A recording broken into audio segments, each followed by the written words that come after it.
Hi everyone, my name is Marc Bates. I'm a metabolic health coach, and this is part of my question and answer series.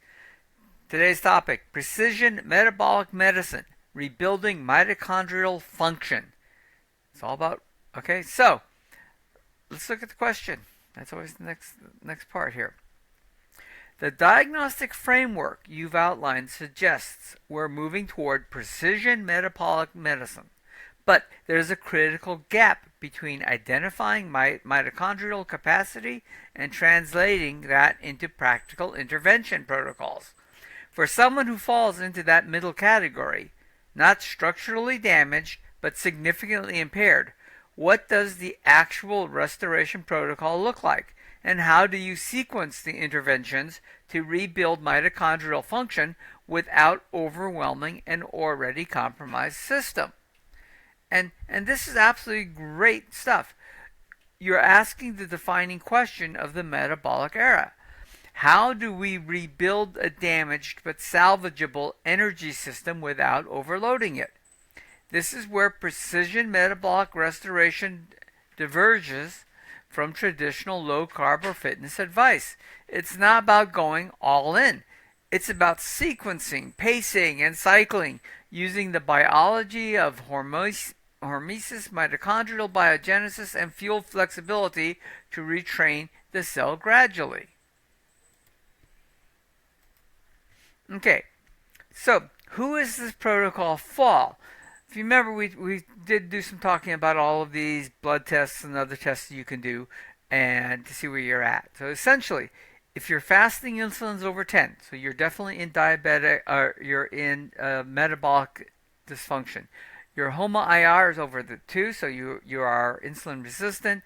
You have an elevated TG to HDL ratio, fatigue, brain fog, poor exercise tolerance. You can produce ketones, but adaptation is hard and slow, and there's no structural mitochondrial disease, but functionally you're impaired. You are the person stuck in metabolic limbo. You have the hardware, but the software needs rewriting, and we need to work on that. Okay, so here's the restoration strategy overview. We use a three-phase sequence protocol, right?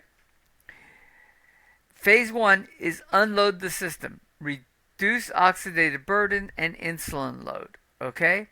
Phase 2, we want to rewire your engine, induce mitochondrial biogenesis and repair. And then phase 3, we want to expand the capacity. That's build metabolic flexibility and resilience. So let's walk through this with real world sequencing. Okay, so for phase 1, we're unloading the system. We want to remove the fire before rebuilding the house, right? That makes sense. Okay, the duration takes most people 2 to 4 weeks. The objective is to lower insulin, reduce ROSs, that's reactive oxygen species, or inflammation, and stabilize blood sugar. So the interventions we're going to rely on: lower carbohydrate to under 50 grams a day. Prioritize animal protein and whole food fats, and avoid rapid fasting at first. Prevent energy crashes. Now you hear me talk about 20 grams or less a day as the goal, but here we're getting it geared into the system, right? This is all about rebuilding your system without overloading it. So we want to get you down to 50 grams at first for the first, right? Like I said, 1 to 2 weeks of the I'm sorry, 2 to 4 weeks of this process. Okay? Number 2, definitely 100% eliminate seed oils and alcohols. Okay, and alcohol. But these perpetuate mitochondrial lipid peroxidation. So no seed oil products and no alcohol. And that includes products made with seed oils. So we do want you to eliminate all those ultra processed foods that come in boxes and bags from the grocery store, because those are all made with seed oils for the most part. Okay, we want to make sure you're adding magnesium and electrolytes daily. Magnesium, we're looking for 3 to 500 milligrams of glycinate or malate. We want sodium at 3 to 5 grams a day, and potassium-rich foods, right? If you like avocados, you can use them a little bit. Meats work much better. but the idea is to add your magnesium and electrolytes. Most people who are eating a standard American diet are just deficient in these. That you just don't absorb them very well. Okay, I'd like you to get in some light daily movement. Walking. You don't need workouts. Just walk as fast as you can comfortably. Stroll around the neighborhood, right? The idea here is we're increasing your AMPK and insulin sensitivity without giving you a lot of oxidative overload. This is not working out. This is just getting you moving because, once again, the assumption is you haven't gotten a lot of movement in before. So we want you to start getting some movement in here, okay? And then I want you to get into the idea of time-restricted eating, but we're not going to be too aggressive here. Do it gently.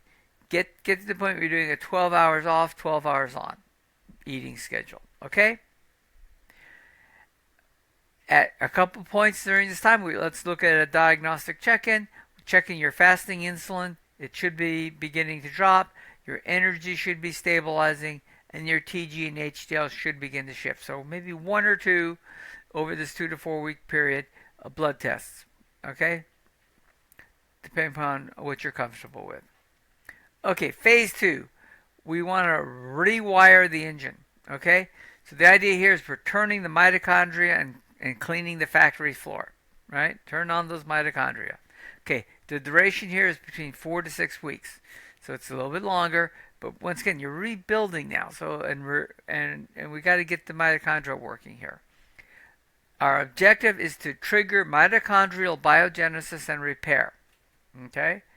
So the interventions. 1, introduce intermittent fasting. Now we want you on a traditional 16-8 or an alternate day. Eat one day, fast the next day type of intermittent fasting. Okay?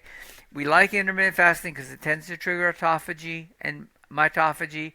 Autophagy is cell autophagy, where it actually helps you break down damaged cells and replace them. And mitophagy is within the cell. It helps you actually replace damaged mitochondria and replace them. We're definitely want to, through this intermittent fasting, we are enhancing the AMPK and PGC1 alpha activity.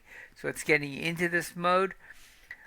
If possible, I want you to add some low-intensity strength training 3 times a week or more. At this point, whatever's comfortable for you. Once again, low-intensity strength training enhances mitochondrial density in muscles and promotes fat oxidation. This could be something as simple as doing Tai Chi, which is stretching and movements, but it also is surprisingly very good at some strength training, okay? There are all kinds of options on here. Once again, you don't have to become a gym rat for this point. What we're looking at is just including some stuff, some body weight type exercises that will increase your strength. And we want to, if possible, and this is completely optional, we're going to add exogenous ketones. These are extraneous ketones that are outside your body producing them. These are a good bridge fuel if the endogenous ketone production is low, okay, and helps support your ATP build production without increasing insulin. And there are lots of options here: MCT oils, coconut oils, grass-fed butters, lots of things you can add to your diet that will help you build ketones very easily and quickly. Okay, phase 3. Now we're talking about expanding your capacity. Now that we've got them started up, we've rewired them for efficiency, now we're building capacity. Okay, so we're going to turn the restored engine into a hybrid supercar. This is where you really can see the results. This is 6 to 12 weeks, okay, and longer, right? This could be a long-term phase. This could last you a couple years.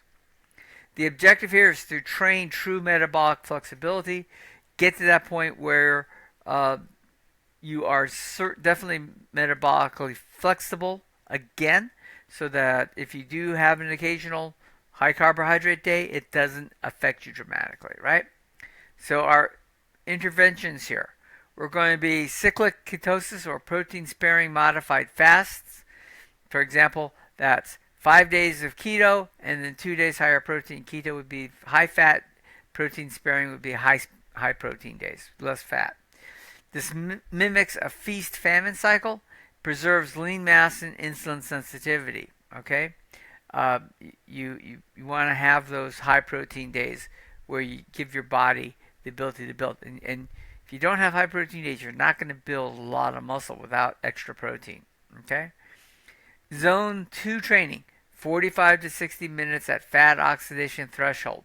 Now we're going to ask you, get out and walk fast or run or jog, right? Get into the gym, get on a treadmill, do something where you can register your heartbeat getting into zone 2 training, right? And there's lots of tools that help you do that, but you definitely want to figure out where your zones are on your heartbeat, and you want to be for 45 to 60 minutes in zone 2, and you want to do that 3 or more times a week, not a day, I'm sorry, a week. Okay, we're going to talk about glycine and creatine support. So glycine helps with the glutathione replenishment, and creatine helps with ATP support and brain energy, as well as just helping you build muscles if you're building muscles. And these are things that are easy to add. You can add them to a coffee or to a warm drink in the morning, or add them into some other things that you're cooking. Very easy. Both of them are very inexpensive supplements. Okay. We're going to test high carb refeeds. Okay, during this 6 to 12 week period. We're going to monitor your glucose, your ketones, and your heart rate variability to assess your capacity. So we'll pick a day where you're allowed to get 100 carbs in, 100 grams of carbs. If your insulin stays low and ketones rebound quickly, your flexibility is restored. If it hasn't happened, do 3-4 more weeks on the restore program and try it again. Okay, but never more than 100 grams of carbs. Okay, you don't want to get much beyond that. We want to every basically 2 months, 6 to 8 weeks. We want to reassess your HOMA-IR, your fasting insulin, your GGT, and your resting lactate. Make sure that they are falling in place and they're normalizing. Okay, at the end of this, at some point, your HOMA-IR, fasting insulin, and GGT will get to the optimum levels we're looking for, and that's really just a good place to be. That means that we've completely rewired your system, and you're now metabolically flexible. Okay. Excuse me. So what we're going to do is we're looking for those results to ultimately get to certain markers, right? Your fasting insulin, we want it under 6. This is where we know that your insulin signaling is normalized. Your triglyceride, the HDL level, should be under 1.5. Ideally near 1.0, but we'll take under 1.5. That means your fat oxidation has been restored. Okay? Your heart rate variability is greater than 60 millisecond baseline. And once again, you probably need a heart rate monitoring watch or something to get your HRV scores. But once again, this just shows how well your heart rate is pretty constant. That means that you're actually not giving your heart a chance to rest. Okay, so we want to watch for that.